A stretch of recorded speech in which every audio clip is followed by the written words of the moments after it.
দিছিল এটার জন্য যে শাফি রহমতুল্লাহ আলাইহির মতো ব্যক্তি সারাদিন পরিশ্রম করে আসতেন, রাত্রে যখন বাড়িতে ফিরতেন মার পায়ে তেল মালিশ করে পাও টিপা টিপা ঘুম পড়াইতেন, মাঝে মাঝে তালু উঠাইয়া চুমা দিতেন। মা জিজ্ঞাসা করতো কি করিস এটা? তোমার পায়ের তালুতে চুমা দেই না, আমি তো আমার জান্নাতে চুমা দেওয়ার স্বাদ নিতেছি। দিন দিছিলেন এটার জন্য। মুসা আলাইহিস সালাম জিজ্ঞাসা করছে আমার জান্নাতের বন্ধুকে, বলছে কসাই। তো বলতেছে আল্লাহ আমি যেমন জিগাই জবাব এরকমই দেন। আমি জিজ্ঞেসি জান্নাতের বন্ধু, আপনি ফট করে কয়ে দিলেন কসাই। কোথায় কসাই, কোথায় আমি? আল্লাহ বলে সিদ্ধান্ত এটা। বলছে ঠিক আছে অ্যাড্রেস দেন, যায় দেখি কি আমল করে। যায় দেখে হ্যাঁ কসাই।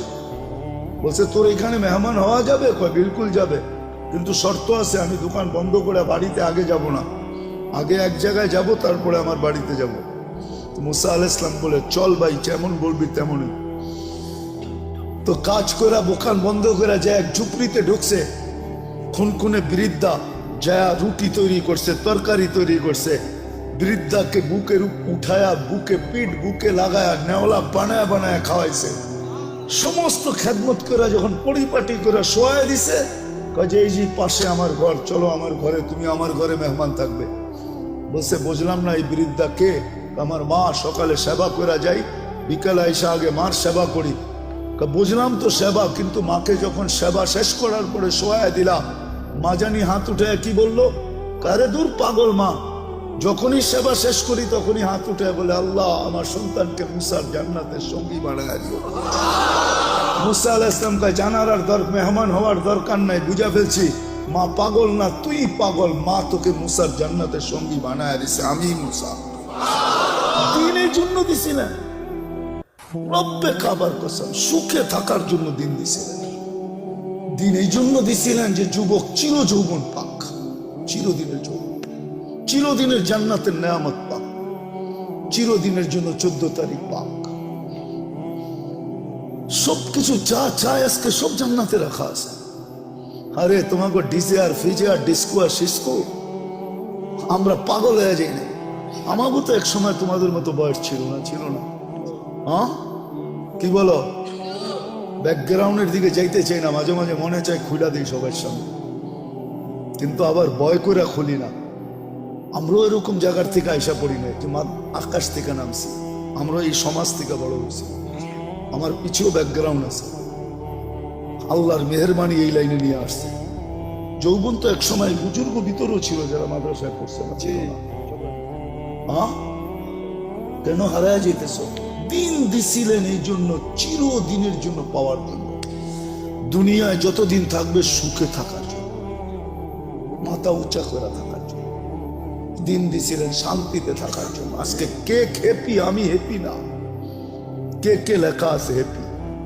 আবার ওটাকে কাচি কাটে ছুরি দিয়া কাইটা বুঝাইতে চাইতেছে, তুই হ্যাপি থাকবি তো থাকবি কেন? আমি তো হ্যাপি না, বিজয় তোরে কাইটা টুকরা টুকরা করে দিতেছে। আমি তো হ্যাপি না, তুই হ্যাপি, তোকে আমি হ্যাপি দেখতে চাই না, বিদায় কাইটা টুকরা টুকরা করে দিতেছে। কেক কাটে হ্যাপি লেখা, মনে হয় বুঝাইতে পারি না। হ্যাঁ আল্লাহ দিন দিছিলেন সুখে থাকার জন্য। আজকে মুসলমান সুখে না এই জন্য, তাহলে মুসলমান সুখে থাকত। ছিল একদিন সুখে, বস্তু ছিল না কিন্তু সুখ ছিল। আমি দেখাইতেছি আপনাদের, এক ঘরে এক কাপড়। স্ত্রী স্বামীকে বলতেছে গালে চিমটি কেটা, আমি কিন্তু জান্নাতি। বলছে কি করে তুই জান্নাতি? সবরের জীবন চলতেছে, ঠোঁটে তো দূরের কথা, মনের ভিতরও চাহিদা নাই, অভিযোগ নাই। তোমার কাছে কোনো চাহিদা নাই, তোমার বিরুদ্ধে কোনো অভিযোগ নাই। এক কাপড়ে চলতেছিস, আমি সবর করতেছি, আমি জান্নাতি, ফুর্তি জান্নাতে হবে। স্বামী ভাবছে তুই জান্নাতে যাবি, সত্যই তো বলছে সবরের বদলা জান্নাত। ওলামা বলো সবরের বদলা কি? আমি জান্নাতি। স্বামীর চেহারাটা মলিন হয়েছে তো, জিতে গালে চিমটি কেটে বলতেছে তুমিও জান্নাতি। বলছে কেন, আমার মতো স্ত্রী পায় কি শুক্রিয়া আদায় করো না? বলছে পাগলি, একবার ডেলি 100 বার, শুক্রের বদলা জান্নাত, ফুর্তি জান্নাতে হবে। শুধু শুধু আল্লাহ বলে না আনিস করলি, একটু হইলেও আমার শুক্রিয়া আদায় করিস। মা কুতিলা ইন্নাল ইনসানা লিরাব্বিহি লাকানুত। মানুষ তুই এরকম অকৃতজ্ঞ হয়ে যাস না। আজকে সৃষ্টির ভিতরে মানুষ সবচেয়ে বড় অকৃতজ্ঞ। কোন সৃষ্টি আল্লাহর অকৃতজ্ঞ না। যুবক পায়ে হাত দিয়া বোঝাই, তোমরা বড় অকৃতজ্ঞ আল্লাহ। তুমি জানো না তোমার যৌবনের দাম কত।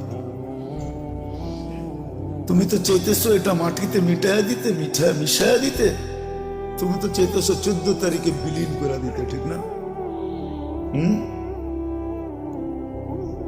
যৌবনের দাম তুমি জানো না, যৌবনের দাম কত। এক যুবকের যৌবন সমগ্র জগতের সম্পদ, তারপর যৌবনের দাম বেশি।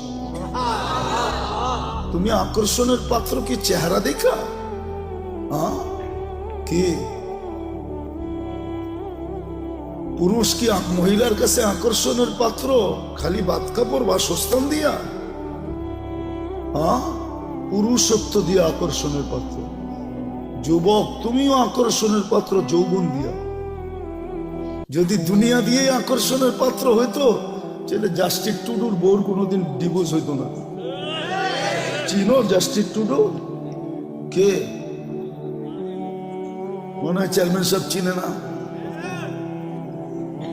এত বছর পরে এসে ডিভোর্স হইতো না। যদি দুনিয়া দিয়েই চলতো তাহলে বিল গেটসের আইসা এই বুড়া বয়সে ডিভোর্স হইতো না। আর কোনটা দেখানো? এর চেয়ে বড় বড় বাকিগুলো তো দেখানো যাবে না। আমাদের কাছে এরকম নোট হাজার না লাখ আছে আমার কাছে। আমি বাংলাদেশও দেখাইতে পারি। সত্য এটা। তুমি আকর্ষণের পাত্র যৌবন দিয়া। পুরুষ আকর্ষণের পাত্র পুরুষত্ব দিয়া। বুড়ারা তো কইলে হাইসা দিব, এখন ফেলবো, রাগ হইবেন না তো। যার কাছে সব হারায় দিয়া বুড়া হইল, এখন সেও দেখতে পারে না। এর কাছে গেলেও কয় বুড়া, ঠিক না? এর কাছেও আকর্ষণ নাই, এখন শেষ, ঠিক না? সব হারায় ফেলছে এর কাছেই, তারপরও ওনার এখনো আকর্ষণের পাত্র নাই। সব হারাইলাম, তারপরও আকর্ষণের পাত্র না। তা আমি যেটা বুঝাইতেছিলাম, আমার কথায় সুর হবে না, আমি যেটা বুঝাইতেছিলাম যে দিন আল্লাহ আমাদেরকে কেন দিলেন?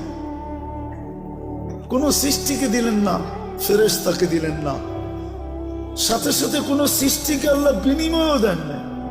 খাইটা তো যাইতেছে, মা মিন শাইইন ইল্লা ইউসাব্বিহু বিহামদি রাব্বি। সমগ্র সৃষ্টি 24 ঘন্টায় গুণগানে রত। দেখি একটু ধারণা করতে পারেন কিনা আপনারা। ফেরেশতা মিন আউয়ালি খালকি ইলা ইয়াউমিল কিয়ামাতি ওয়া হুয়া সাজিদ। এক ফেরেশতা জন্মলগ্ন থেকে কিয়ামতের সকাল পর্যন্ত সিজদায় পড়ে আছে। লা ইয়াগফাল ওয়া লা ইয়ালতাফিত। না বিমুখ হয়, না এদিক ওদিক তাকায়। তরফাত আইন, চোখের পলক জপতে যতটুক সময় লাগে এতটুক সময়ের জন্য না। কিন্তু কিয়ামতের দিন ওর কোনো বিনিময় মিলবে না। আল্লাহ তো আমাদেরকে বিনিময় দিছে। আপনি সঠিক চিন্তা করতে দেরি, 60-70 বছরের ইবাদত আমলনামায় লিখতে দেরি হয় না। লা তাফাক্কুরু সাআ খায়রুম মিন ইবাদাতি 60 সানা আও 70 সানা। তো ফাজাইলে আমলে হাদিস আছে, কোরআনে আছে, ইন্না ফি খালকিস সামাওয়াতি ওয়াল আরদ ওয়াক্তিলাফিল লাইলি ওয়ান নাহার লাআয়াতিন লিউলিল আলবাব الذين يذكرون الله قياما وقعودا وعلى جنوبهم ويتفكرون في خلق السماوات والأرض ربنا ما خلقت هذا باطلا سبحانك فقنا عذاب النار। যুবক তুমি বিজ্ঞানী দেখা চক্ষু কপালে উঠাও, ঠিক না? আল্লাহ তোমাকে বিজ্ঞানী হিসাবে বানাইছেন, তোমার ভিতরে চিন্তা ক্ষমতা দিছিলেন। আল্লাহ কোরআনে বলছিল উলাইকা উলুল আলবাব।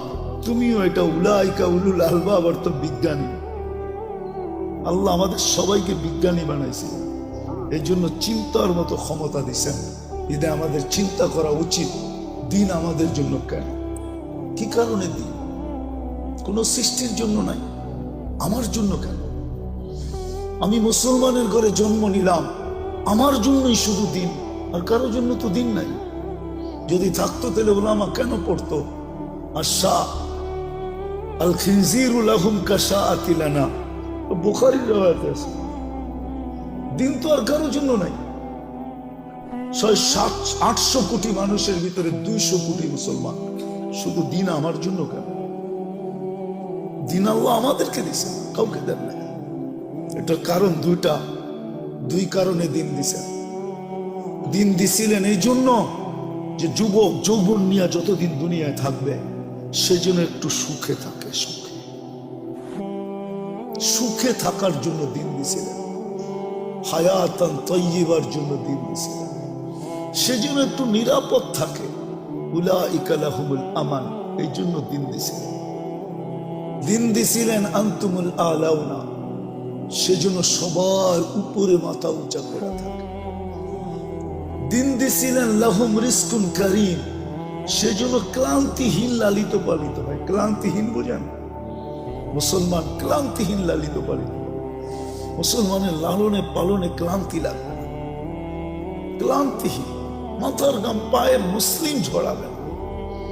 আল্লাহ আরেক জায়গায় সুস্পষ্ট করছেন, লারাসাকাকুম কামা ইয়ারযুকুত তাইর, আমি তোমাদেরকে পাখির মতো পালব। খালি জ্যাব নিয়ে বাহির হবে, বিকালে জ্যাব বইরা ফিরবে। যেরকম পাখি খালি পেট বাহির হয়, বিকালে পেট বইরা ফিরে, তোমরা এরকম কাটটি বইরা ফিরবে। তোমাদেরকে ক্লান্তিহীন আমি পালব। দিন দিছিলেন ইজ্জতের মালা নিয়া গলায় লালিত পালিত হওয়ার জন্য। ইন্নাল ইজ্জাতা লিল্লাহি ওয়া লিরাসূলিহি ওয়া লিল মুমিনিন। দিন এই জন্য দিছিলেন যে দুনিয়ায় সবচেয়ে মাথা উঁচা করে থাকতে পারে, সবচেয়ে নিরাপদ থাকতে পারে। শুধু আমরা নিরাপদ থাকবো না, আমাদের কাছে যে আসবে সে নিরাপদ। আমি ইঙ্গিত দিতে চাই না, ইতিহাসের পাতা খুলতে হবে যুবক তোমাদেরকে, তাহলে বুঝবে। একটা সময় ছিল মুসলমানের কাছে এসে মানুষ অফার করত, মাসে কত নিবা বলো, তারপরও তোমাদের পাশে রাখো। আমরা তোমাদের পাশে থাকতে চাই, তোমাদের পাশে থাকলে আমরা নিরাপদ থাকবো। যেমন কাউকে যদি বয়া বাতাস করতে থাকে কেউ, এর পাশে যে বসলে ওই বাতাস আপনার গায়েও লাগবে, লাগবে না? হ্যাঁ, কিন্তু বাতাস তো টার্গেট একজন, ঠিক না? ঠিক না? কিন্তু 10 জনের গায়ে লাগে না, না লাগে না? হ্যাঁ, এখন তো ওই পাঙ্খা সাংখা নাই, সব ডিজিটাল হয়ে গেছে, ঠিক না? যুবকরাও এখন ডিজিটাল ঘোড়া চালায়। ডিজিটাল ঘোড়া চিনো? খালি আটলে একরকম বাপ, হুন্ডায় চললে আরেক রকম বাপ যুবকদের। আর যদি পিছে বসা থাকে কেউ, তো ফুল চার্জ একবারে, ঠিক না? দেখি তো মাঝে মাঝে, এখনো তো দেখতে দেখতে আইলাম মামার থেকে, ঠিক না? ইলিশ খায়া ফুল চার্জ হয়ে যায়। তো যেটা বুঝাইতেছিলাম, হাসানের জন্য না, বুঝানোর জন্য, বিবেকের পর্দা খোলার জন্য। আল্লাহ দিন দিছিলেন সুখে থাকার জন্য, মাথা উঁচা করে থাকার জন্য। আজকের মতো মাথা নিচা করে না। আজকে মুসলমানের মাথা সবচেয়ে নিচা, সবচেয়ে বেশি নির্যাতিত আজকে দুনিয়ায় মুসলমান, সবচেয়ে বেশি নিষ্পেষিত মুসলমান, সবচেয়ে বেশি অবহেলিত মুসলমান। যুবক, তোমাদের পায়ে হাত করে বলি, আমি কিতাব পড়া লোক না, আমি চোখে দেখা লোক। কিতাব তো হুজুরদের কাছে আছে, আমি তো দুনিয়া ঘুরে দেখছি, আরো যতদিন বাঁচবো করতে থাকবো। আমি তো চোখে ঘুরে বলতেছি, যতই ওদের রঙে সাজো না কেন, যতই ওদের মতো চুল কাটো না কেন, এরা তো সবাই চুল কাটে নেটে দেখা, নাহলে তো 50 টাকায় চুল কাটা হতো। এদেরকে জিজ্ঞেস করেন, এক চুল কাটো 50 টাকা হয় না। সেলুন আলায় আগে ডিজাইন দেখে তারপরে একটা গালটা বেঁকা করে 500 টাকার কমে কাটুন। তোমার ডিজাইন কাটতে কাটতে আমি 50 টাকায় 20টা কাটতে পারবো, তোমার একটা কাটতে এত সময় লাগবে। বিদায় 20 জনেরটা দিলে 1 জনের টাকা। আবার ঈদের সময় হলে তো কোনো কথাই নেই, 4 গুণ দাম, ঠিক না?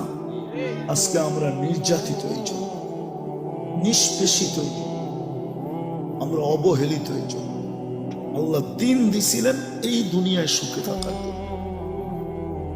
আরেকটা দিয়া বুঝাই, নাহলে কোরআন বলতো না ইন্নাল্লাহ আস্তাফা লাকুমুদ্দিন, মানুষ তোর জন্য দিন নির্বাচিত।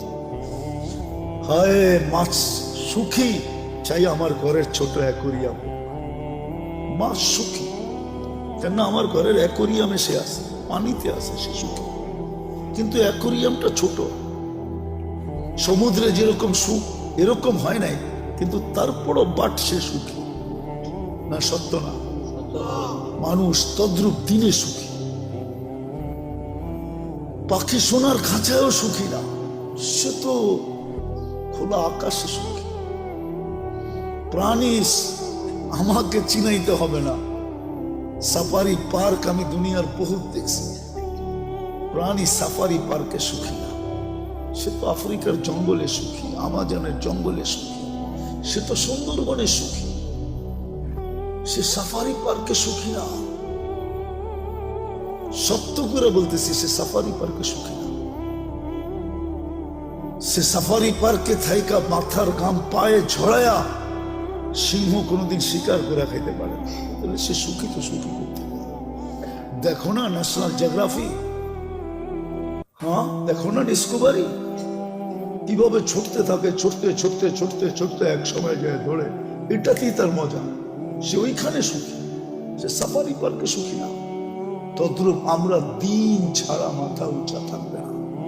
আজকে আমাদের মাথা সবচেয়ে নিচা, নিচা যদি না হইতো, ইসলামই যদি, দিনই যদি উঁচা হতো মাথা, তাহলে আমার সমাজের 90% মানুষ, 99% মানুষ কেন দিন থেকে দূরে? কেন কেন বিজাতির আদর্শে আদর্শবান, ওদের প্রেমে কেন আসক্ত? বলো, আমাকে যুক্তি দিয়ে বুঝাও, ওদের প্রেমে কেন আসক্ত? ওরা উন্নত হয়েছে বটে, আমি মানি, কিন্তু আমার চেয়ে বেশি তো তুমি বৃদ্ধাশ্রম দেখো না। ওরা উন্নত হয়েছে বটে, আমি মানি, বাট ওরা সুখী না। এটার নাম সুখ? এক টেবিলে বসে দুইজনে খাইছে হোটেলে, স্ত্রী স্ত্রীর কাঠ পাঞ্চ করতেছে, স্বামী স্বামীর কাঠ পাঞ্চ করতেছে, যার যার বিল শেষে দিতেছে, এটার নাম কি সুখ? কি কয় চেয়ারম্যান সাহেব, এর নাম সুখ? আপনি বলেন এটার নাম সুখ? না না, মানুষ হিসাবে বলেন এটার নাম সুখ? স্ত্রী আমার বিল দিব, ওই এটার নাম সুখ? হায় হায়, কোথায় যাব? এটার নাম সুখ? আমাদের যুবকরা তো এখন পর্যন্ত কিছুই হয় না, খালি একটা বুল ওই দেখছে, ওরে দেখা হাসছে, এখনই জানটা পুরা কুইলা প্লেটে উঠে দিয়া দিতে চায়। হাসি তো মনে হয় ওরে দেখা দেয় না, ও বুঝা পেয়েছে। এখানে কত যুবক আছে 14 তারিখ পর্যন্ত আশা করতেছে, যদি এইবার লেখা পাঠায় আই ডট ডট ইউ। কতজন এখনো আশায় আছে? ও যখন বউকে বউর বিল দেয় না, ও কি মেহমান খাওয়াবে নাকি? আমাদের ভিতরে যে আতিথেয়তা আছে, ওয়ার্ল্ড ফেমাস, বাংলাদেশের মতো আতিথেয়তা দুনিয়ার কোথাও নেই। আমাকে বুঝাইতে হবে না, 99টা দেশ তো দেখছি, অহংকার মনে করেন যাই মনে করেন, আমি চিনি, আমাকে চিনাইতে হবে না। দুনিয়ার কোনো মহাদেশ তো বাক নাই যে দেখি না আমি। আমাদের মতো আতিথেয়তা দুনিয়ার কোথাও নাই, বাংলাদেশের মতো আতিথেয়তা সারা দুনিয়া বলে। আমরা তো দুনিয়া ঘুরি, টঙ্গিতে যে মেহমান আসে যখন যায় বিদেশে, দেশে যায়, আমরা গেলে বলে তোমাদের মতো মেহমানদারি করতে পারবো না, তোমরা ফেমাস।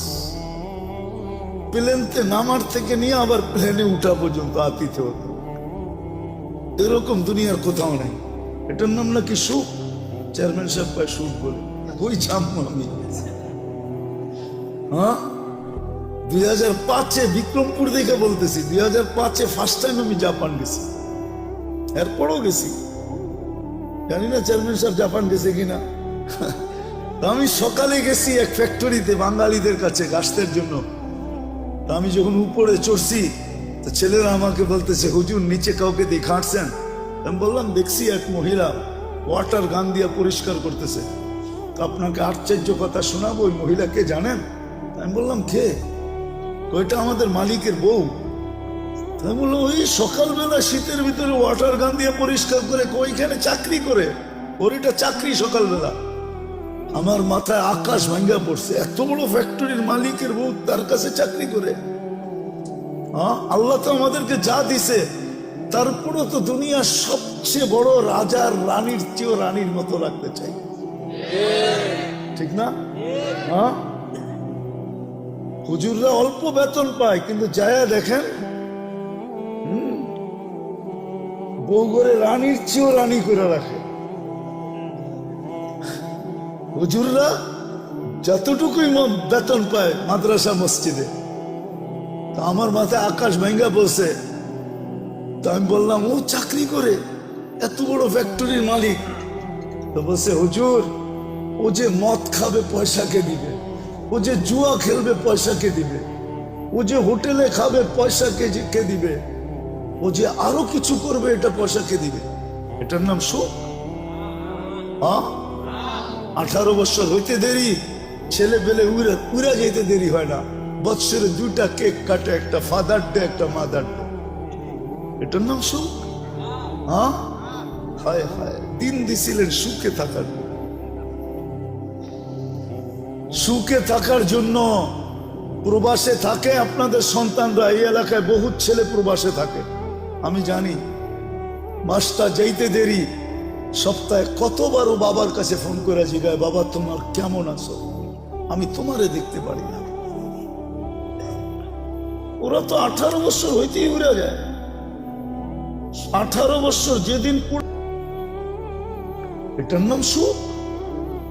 সুখ তো দিছিল এটার জন্য, দিন দিছিল এটার জন্য যে শাফি রহমতুল্লাহ আলাইহির মতো ব্যক্তি সারাদিন পরিশ্রম করে আসতেন, রাত্রে যখন বাড়িতে ফিরতেন মার পায়ে তেল মালিশ করে পাও টিপা টিপা ঘুম পাড়াইতেন, মাঝে মাঝে তালু উঠাইয়া চুমা দিতেন। মা জিজ্ঞাসা করতো, কি করি সেটা? তোমার পায়ের তালুতে চুমা দিই না, আমি তো আমার জান্নাতে চুমা দিয়ে স্বাদ দিতেছি। দিন দিছিলেন এটার জন্য। ওখানে মেহমান হওয়া যাবে? বিলকুল যাবে, কিন্তু শর্ত আছে, আমি দোকান বন্ধ করে বাড়িতে আগে যাব না।